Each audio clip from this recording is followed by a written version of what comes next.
반갑습니다. 근데 오늘 좀 적게 오셨네요.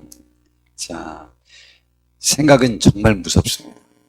왜냐면요, 우리가 생각한 대로 꼭 대통령이 되는 것도 아니고요. 또한 생각한 대로 꼭 부자가 되는 것도 아닙니다. 그러나 그 생각대로요, 그 방향이 설정되는 경우가 허다합니다. 노아 시대의 대부분의 사람들은요, 생각하는 것이 다 악했는데 정말 모두 악하게 살다가 모두 멸망해 버렸어요. 우리는 지금 어떻게 살고 싶습니까? 우리가 살고 싶은 모습은 뭐죠? 우리는 하나님의 뜻대로 살고자 하는 생각들로 사로잡혀야 합니다. 그렇지 않고 육신의 욕구대로 살려고 한다면 우리는 죽음에 이릅니다. 우리 모두는 영의 생각, 곧 하나님의 뜻대로 살고자 하는 생각에 사로잡혀서 하나님을 기쁘시게 하는 삶을 사시는 우리 모두가 되시기를 정말 바랍니다. 이런 영의 생각은 우리 모두를 생명과 평안으로 인도하는 길이 될 것입니다. 우리는 영을 따르는 사람입니까? 내가 생각할 때에, 아니면 육신을 따르는 사람입니까? 굳이 말하면 나를 지배하는 것이 무엇이냐 이 말이죠. 성경은 우리에게 이렇게 말씀하셨어요.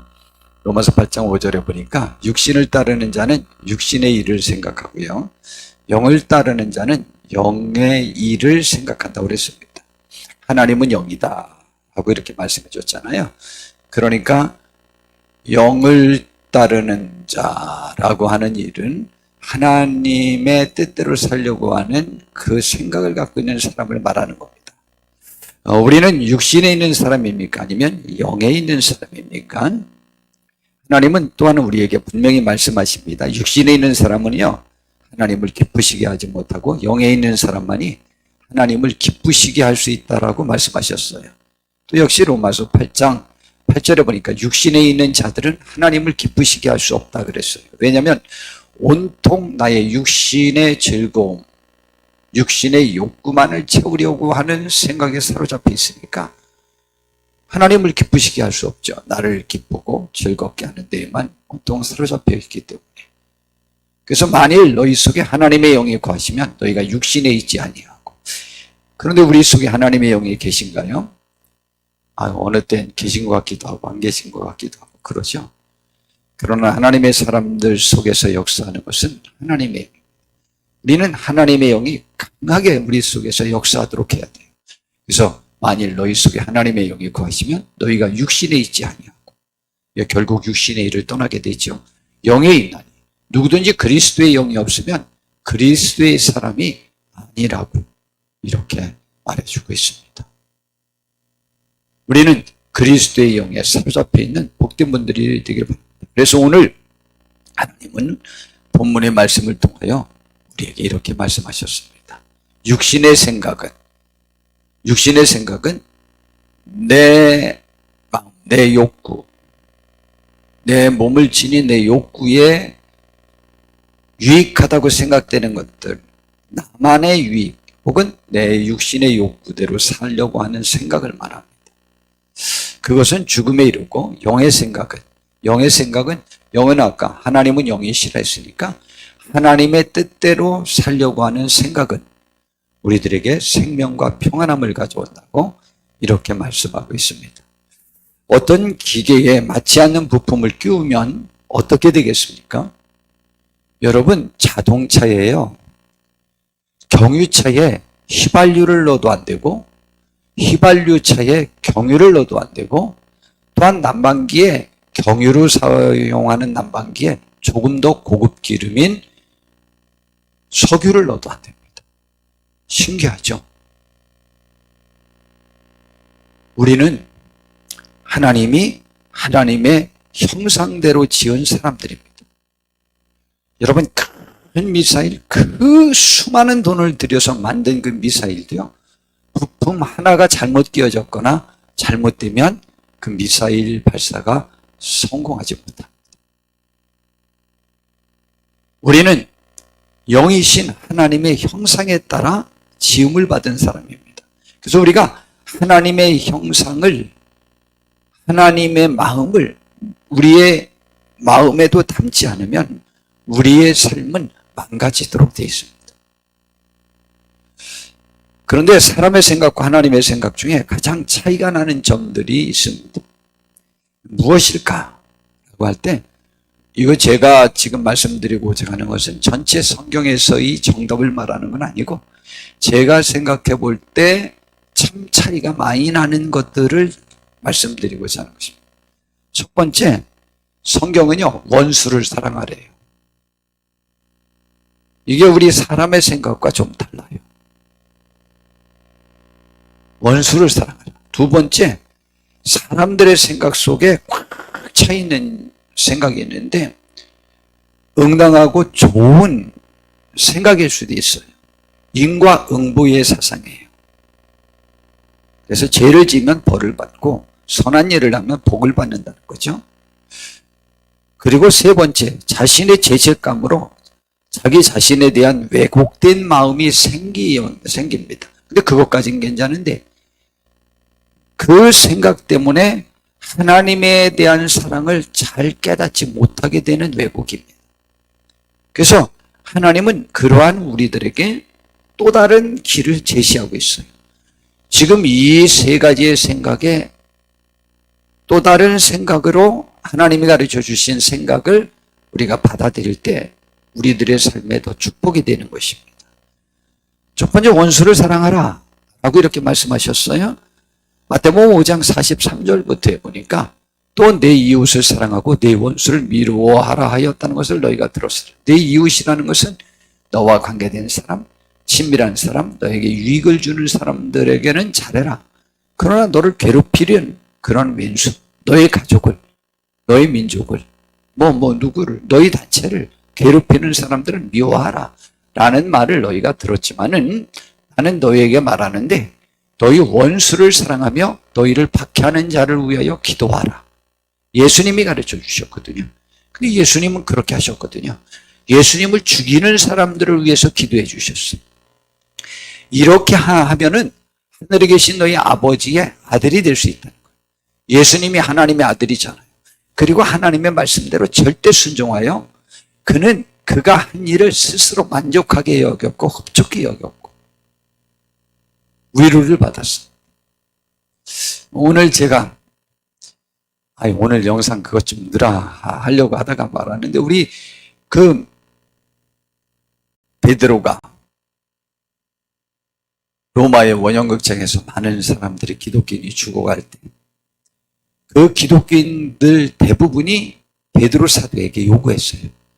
선생님만이라도 이 지금 극한 핍박의 시기에 좀 피신했다가 나중에 이 지금 죽는 것보다는 나중에 우리 기독교인들을 이렇게 모으는데 힘을 쓰셔야 되지 않겠습니까?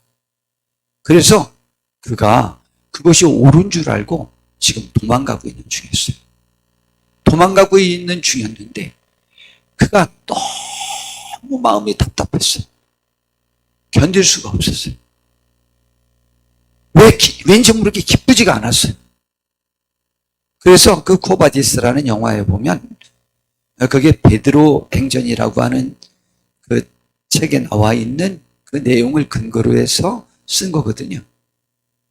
함께 가는 그 소년, 자기를 수종드는 소년이 있었는데 거기에서는 나자로라고 나오더라고요.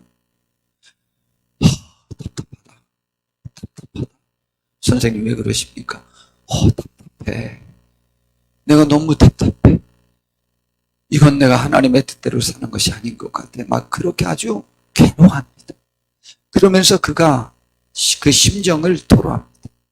이럴 때 주님이 나타나셔서 나에게 말씀을 해주시면 참 좋을 것 같은데 막 그러면서 너무 괴로워하면서 그냥 힘이 없이 지금 걸어가고 있어요. 그런데 그때 나자로가 갑자기 말을 합니다. 그런데 주님이 지금 로마 쪽으로 걸어가는 것 같은 생각이 들었어요. 그래서 베드로가 그것이 느껴져서 주님 어디로 가시는 아이가? 고바디스라고 하면서 지금 물어보는 그게 그 내용이 아닙니까? 그랬더니 나자로의 입을 통해서 말을 합니다. 나는 로마에 있는 내 어린 양들을 위하여 죽으러 가노라 했어요. 그 순간 베드로가 깨달았습니다. 그리고는 그 즉시로 말합니다. 주님, 안 됩니다. 이번만은 제가 죽겠습니다. 주님, 다시 죽을 수 없습니다. 나사로야, 가자. 그리고 막 지금 도망갈 때는 힘이 없어서 막 괴로워하면서 가는데 그때의 모습을 영화에서 잘 그린 것 같아요. 지팡이를 짚고 힘이 없이 가던 그 베드로가 그 지팡이를 땅에다 팍 밟고 가자! 그리고는 그냥 모무두당강하게 쾅쾅 걸어서 로마로 가잖아요. 죽으러 갑니다. 그리고 가서 죽습니다. 십자가에 박혀 죽습니다. 그것도 나는 예수님처럼 똑바로 못 박혀 죽을 자격이 없으니 나는 거꾸로 못 박아달라 라고 말했습니다. 그래서 거꾸로 못 박혀 죽었다는 전설이 내려오고 있습니다. 여러분, 원수를 갚는 길이 우리에게 복된 길이 아닙니다. 나에게 그렇게 했는데 나도 그만큼은 갚아야 되지 않느냐라는 생각이 하나님의 생각과 다릅니다. 우리는 그렇게 하면 안 됩니다. 예수님은 본인을 죽이는 사람들을 위해서 기도했습니다. 쉬운 일은 아니나 우리가 원수 갚는 일은 해보십시오. 더 쉽지 않습니다.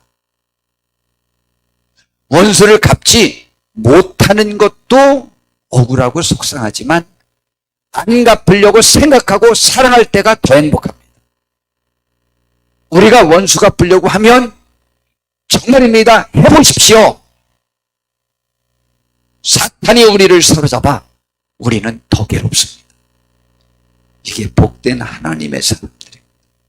하나님의 형상을 입은 사람들이라. 하나님이 우리를 하나님의 형상대로 지으셨어요. 근데 하나님은 원수를 사랑하래요. 그것이 하나님의 마음이에요. 이같이 한즉 하늘에 계신 너희 아버지의 아들이 되는 거예요. 예수님의 아들이잖아요. 우리도 예수님처럼 됩니다. 이는 하나님이 그 해를 악인과 선인에게 비추시며 비를 의로운 자와 불의한 자에게 내려주십니다. 하나님, 옳은 사람들에게만 잘 대해줘야지 왜 모두 잘 대해주십니까? 우리는 그것이 억울하고 속상할지라도 그것이 아버지의 뜻이, 하나님 아버지의 뜻이, 너희가 너희를 사랑하는 자를 사랑하면 무슨 상이 있겠냐? 세리도 이같이 아니하느냐? 또 너희가 너희 형제에게만 불안하면 남보다 더하는 것이 무엇이냐? 하나님 모르는 이방인들도 다 그렇게는 한다. 그러므로 하늘에 계신 너희 아버지의 온전하신 것 같이 하나님이 왜 온전한지 알아요? 선인과 악인에게 해와 비를 똑같이 내려주시기 때문에 그와 같이 너희도 온전하다. 사실은요, 그럴 때 속상해요. 좀 구별하여 대우해 줄 때가 우리의 마음이 더 좋아요. 그러나 우리는 그거는 인간적인 마음의 기쁨. 하늘의 영이 우리를 지배하는 축복이 있기를 정말 바랍니다. 저도 어렵고 모두 어렵지만 또 저렇게 안 하기는 정말입니다. 해보시라니까요. 훨씬 더 어렵습니다.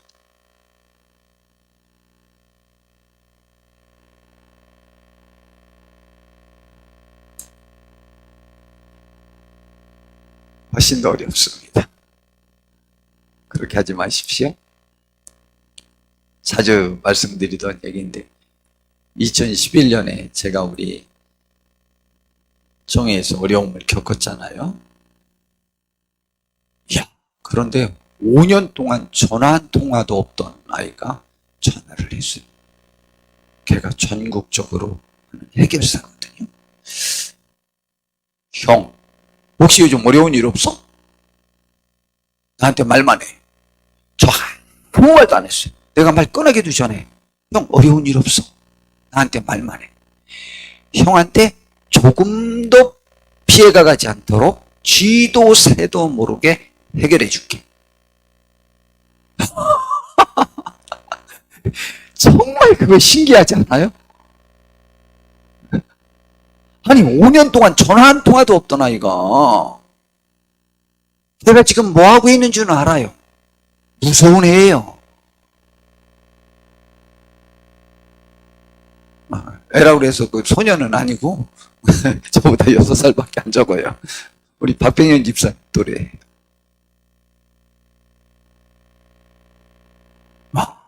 근데요, 제가 잠깐 생각해 봤어요. 한번 그렇게 해봐? 그러면서 누구를 생각해 봤어요. 3일 동안요, 저 죽는 줄 알았어요. 사탄에게 얼마나 사로잡혔는지 억울함으로 하나님 앞에 호소할 때보다 그때 막 그 괴로운 그 심정이 더 컸어요. 원수 갚지 마십시오. 또 갚을 생각도 하지 마십시오. 잠깐 생각하면 3일 동안 죽어납니다. 감사하지 않아요? 우리를 주께서 밝은 길로 인도하십니다. 자기 이름을 위하여 우리를 의의 길로 인도해 주십니다. 감사하죠? 우리는 그분의 아들이에요. 그 다음에 두 번째, 이 인과응보의 사상이에요. 이것은요, 인류를 지배하는 사상이에요. 이거는 좋아요. 사람이 죄를 지으면 하나님이 벌을 준다는 것입니다. 맞는 말이기는 하지만 이것이 잘못되어서 사람이 잘 되면 하나님께 잘해서 복을 받았다고 생각하고 안 되면 하나님께 죄를 지어서 벌을 받고 있다고 일괄적으로 생각하게 됩니다.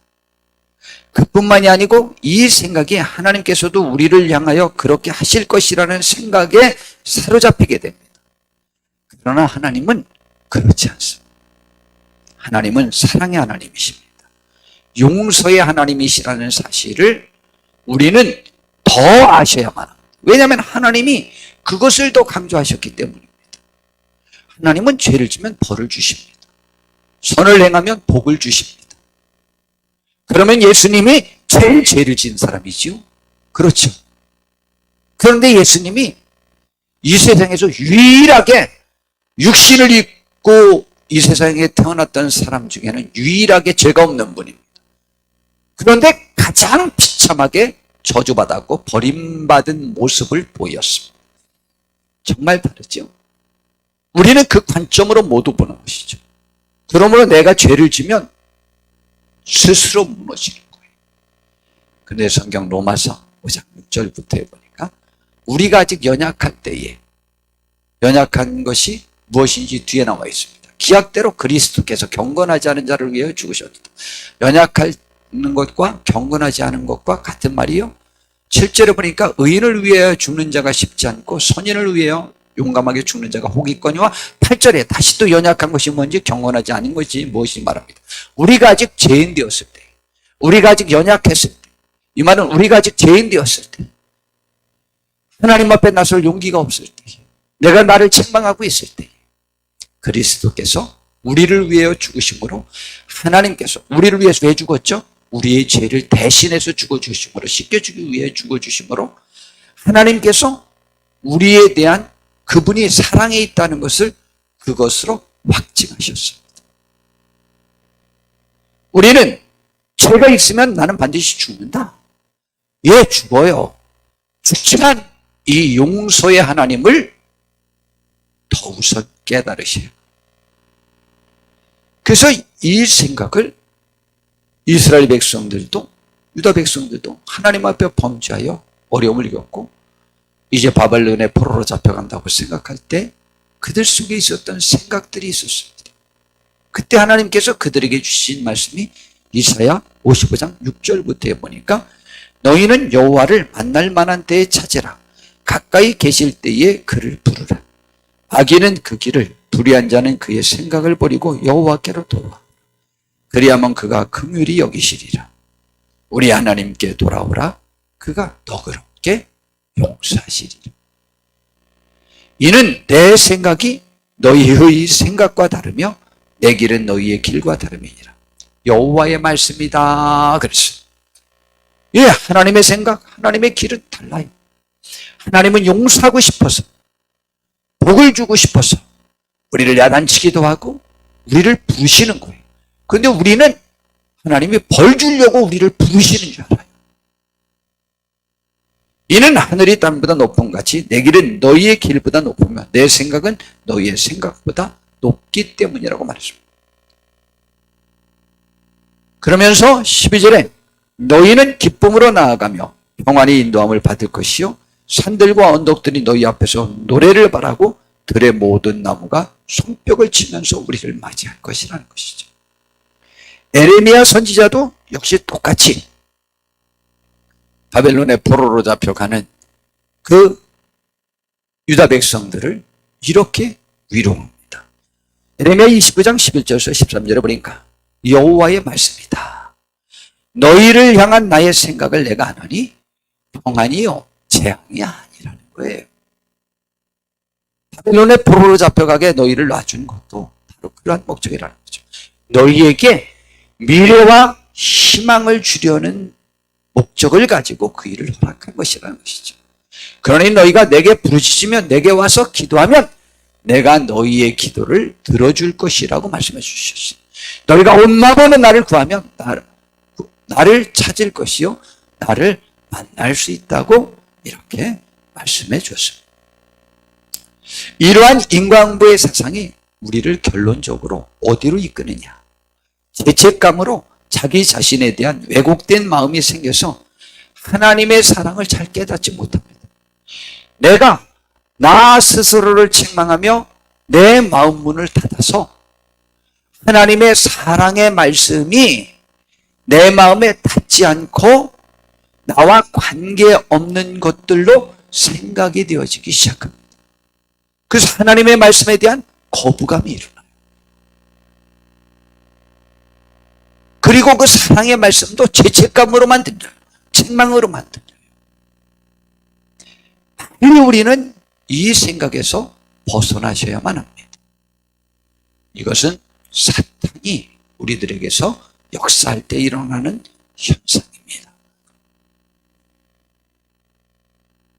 우리는 그래서 하나님이 나와 이야기하자고 하시면 나를 혼내시거나 정죄하신 것이라고 생각합니다. 그때 하나님이 우리에게 주시는 말씀에 귀를 기울이셔야 돼요. 이사야 1장 18절에 보니까 여호와께서 말씀하시되 오라 우리가 서로 변론하자. 변론은 죄가 얼마나 있는지 따져보자는 거예요. 거봐 내가 그럴 줄 알았다니까 또 나 야단치려고 그러지? 그게 아니라는 거예요. 너희의 죄가 주홍 같을지라도 눈과 같이 희어질 것이요 진홍같이 붉을지라도 양털같이 희어질 것이라는 것입니다. 제가 주홍이 무슨 색인지 진홍이 뭔지 모른다고 그랬죠. 그래서 제가 우스갯소리로 자주 말하죠. 더 빨간색은 전 뭐라고 말하냐면 빨간색. 그거보다 더 빨간 건 빨간색. 저는 그렇게 말하거든요. 그게 잘 모르겠어요. 좀 구별이 잘 안 돼요. 그런데 여하튼 빨갛든 하나님께서 흰눈같이 저 색깔이래. 이거 한번 이렇게 해볼까?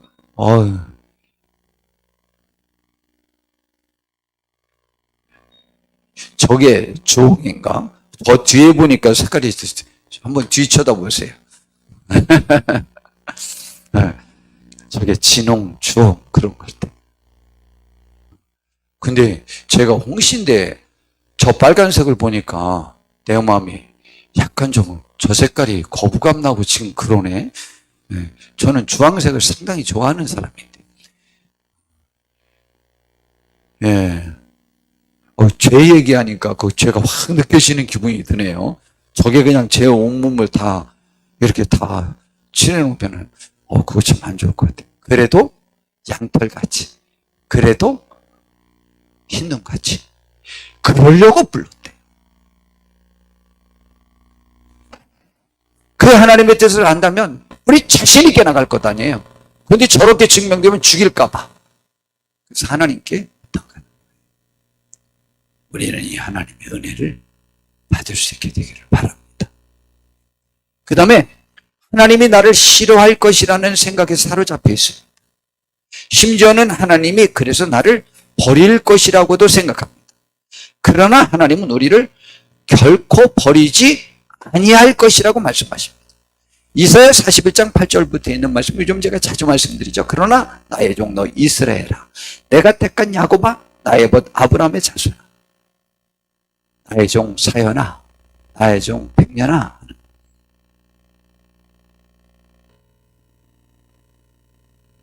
내가 땅끝에서부터 너를 붙들며 땅 모퉁이에서부터 너를 부르고 내가 위축되어서 한 구석에서 울고 있는,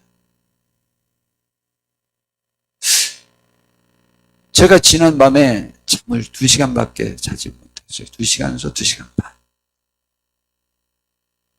한 2시간 잤을 것 같아요. 아유, 잠이 안 와요.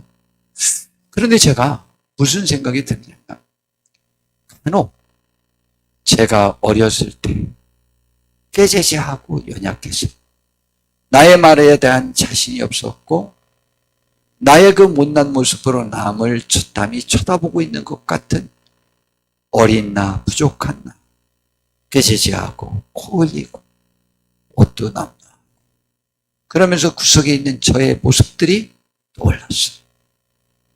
내가 무엇을 남들에게 말하려고 할 때 혹시 주접떠는 것은 아닐까? 혹시 나의 이득 때문에 괜히 말하는 것은 아닐까? 남을 힘들게 하는 것은 아닐까? 라는 생각이 그냥 이렇게 생각이 났어요. 그때 떠오르는 저의 모습이 있습니다. 바로 그거죠. 땅끝, 땅 모퉁이, 울면서 혼자 용기도 없이 벌벌 떨고 있는 그 모습. 거기에서 너를 부르고 내게 이르기를 너는 나의 종이다. 하나님의 종. 절대 주권을 가진 거죠. 그때 하나님의 종이. 그러면 하나님의 종이. 왕의 대사. 대단하지 않습니까? 내가 너를 택하고 싫어하여 버리지 아니하였다 하였노라.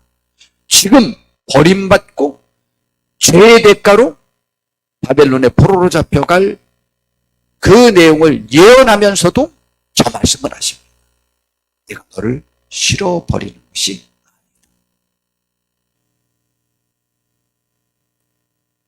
그런데 그때 어떻게 한다고요? 내가 너를 택하고 싫어하여 버리지 아니하였다 하였노라라는 말씀은 유다 백성들은 하나님이 날 싫어서 버리나 보다. 우리를 싫어서 버리는 거구나. 라는 생각을 가져서 말하는 거죠. 그러니까 두려워하지 말라. 내가 너와 함께함이라. 놀라지 말라. 언제나 내 하나님이 됨이라. 내가 너를 굳세게 하고 참으로 너를 도와주리라. 참으로 나의 의로운 오른손으로 너를 붙들어 줄 것이라고 이렇게 말씀하셨습니다. 버러지 같은 너희 야곱아. 그래, 내가 봐도 너희들이 부족하고 못났어. 그러나 너희 이스라엘 사람들아, 두려워하지 말라. 임마누엘께 성도들아 라는 말이죠. 여호와가 말하노니 내가 너를 도울 것이라. 내 구속자는 이스라엘의 거룩한 이시다고 말씀해주고 있습니다. 또한 43장 1절에 야곱아, 너를 창조하신 여호와께서 지금 말씀하시느니라. 이스라엘아, 너를 지으신 이가 말씀하시느니라. 너는 두려워하지 말라. 내가 너를 구속하였고 내가 너를 지명하여 불렀나니 너는 내 것이라. 이렇게 말씀하셨습니다. 우리는 지금 어떤 생각에 사로잡혀서 사십니까? 리고렌 목사님의 목적이 이끄는 삶이라는 책에서 모든 사람은 무엇인가 이끌려 살고 있다고 지적하고 말씀하십니다. 그분이 우리 자주 말씀드렸죠. 5가지의 모든 사람은 매어 살더라. 많은 사람이 죄의식에 의하여 끌려다닙니다. 그리고 두 번째, 많은 사람이 원한과 분노의 쓴 뿌리를 씹으며 살아간다고 말합니다. 또 많은 사람이 두려움에 이끌려 살아간다고 말합니다.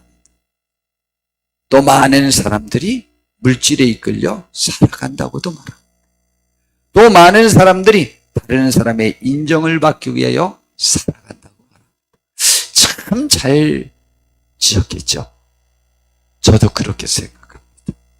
여러분, 우리 너무 많은 사람들이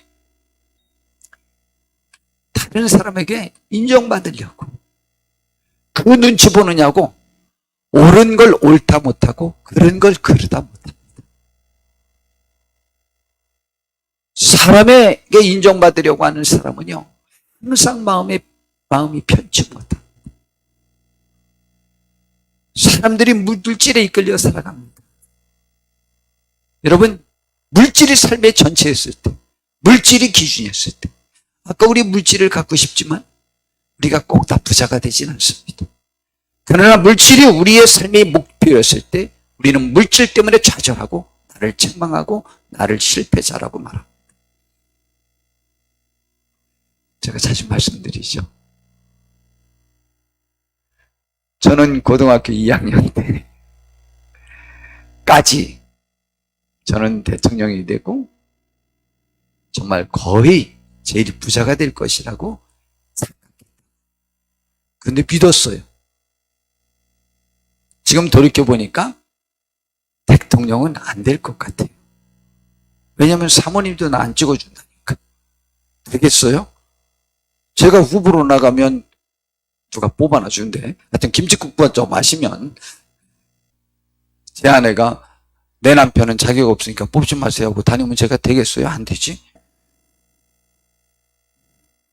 우리나라 사람들은 수신제가 지국 평천하라고 그랬는데, 가화만사성이라고 했는데, 가정에서 분열이 일어나는데 그게 무슨 대통령감이냐고 그럴 건데, 그 말도 맞는 말이죠. 부자도 될 거라고 생각했어요. 그런데 저를 아는 모든 사람은 대통령은 모르지만 부자는 됐을 거라는 데는 다 동의합니다. 저도 부자가 될 것 같아요. 지금도 전 돈 벌려고 하면 제법 벌을 것 같아요. 갖기는. 그런데 그때 주님이 부르실 때 잠깐 하나님과 흥정했다고 그랬죠. 하나님, 저 같은 사람은 장로님이 돼서 교회를 돕고 하는 것이 하나님께도 유익이지 않겠습니까? 근데 금방, 그런데 하나님이 굳이 제가 직접 말씀을 전하는 목사가 되기를 원하신다면 이걸 포기하겠습니다. 제가 그래서 착각해서 얻을 것이라고 생각했던 것을 포기하길 잘했지, 늦게 부름받았더라면 별로 부자도 안 되고 대통령도 안 될 것 같은 상황에서 부름받았으니까 제가 대단한 거 버리고 쫓은 사람이 아니잖아요. 근데 저는 대단한 걸 이쪽에 너무 더 큰 가치가 있다고 생각돼서 포기한 사람이거든요.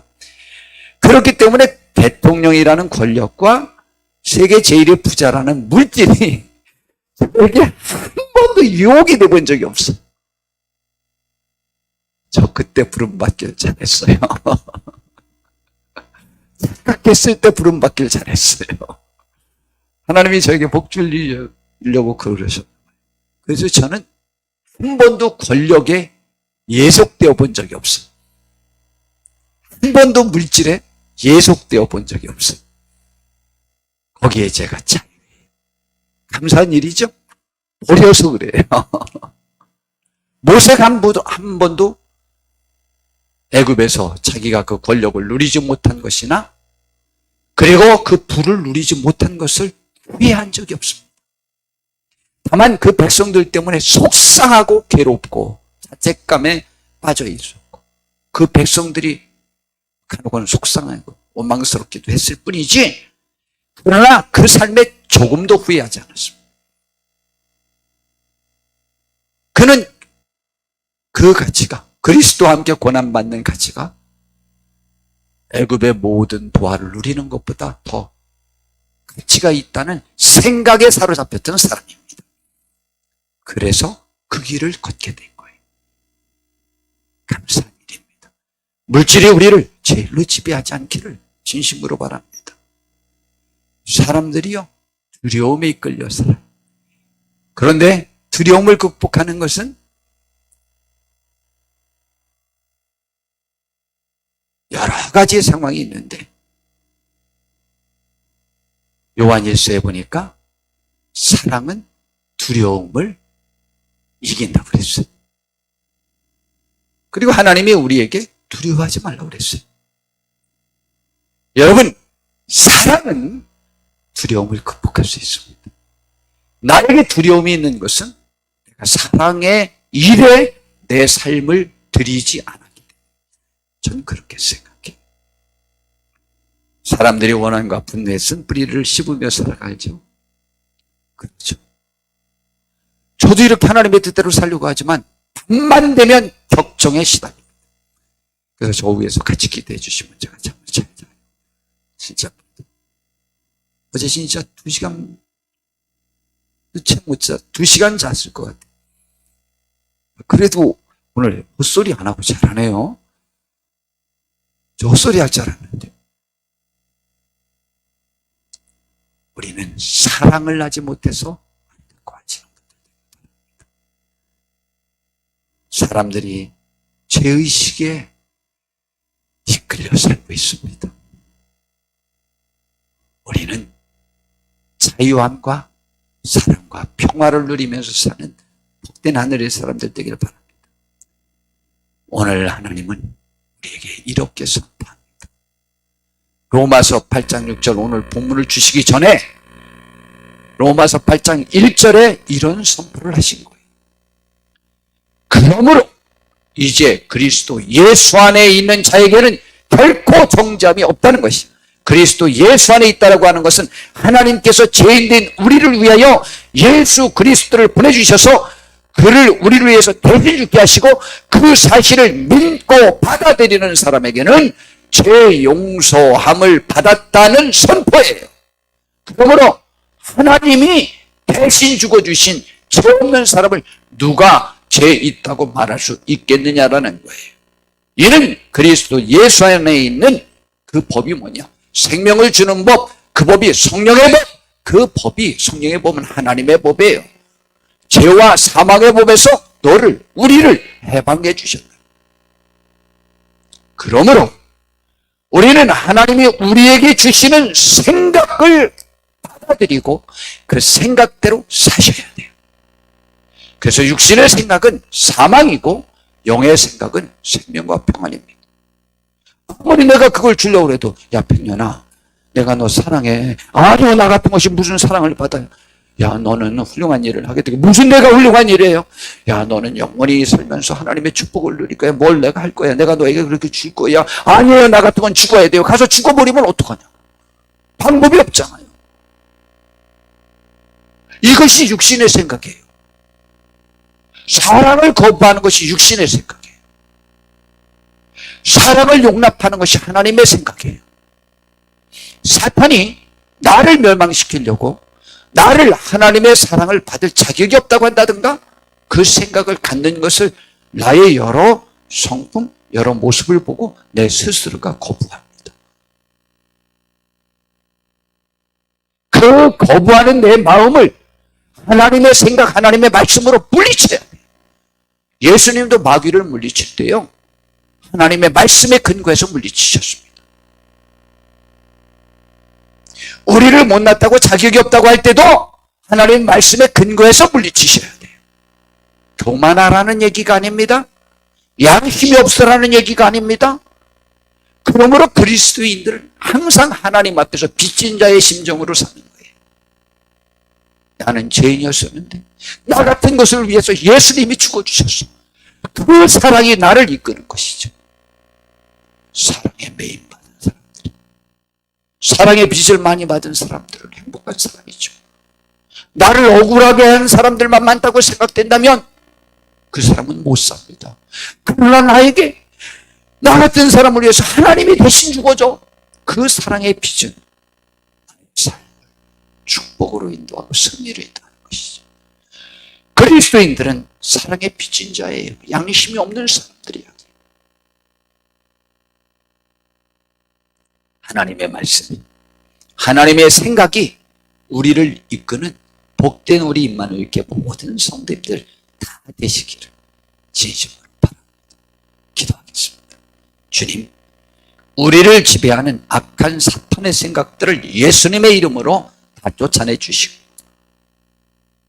영의 생각, 하나님의 말씀대로 살려고 하는 생각을 우리에게 주셔서 자유함과 평화와 생명을 누릴 수 있는 우리 모두가 되게 하옵소서.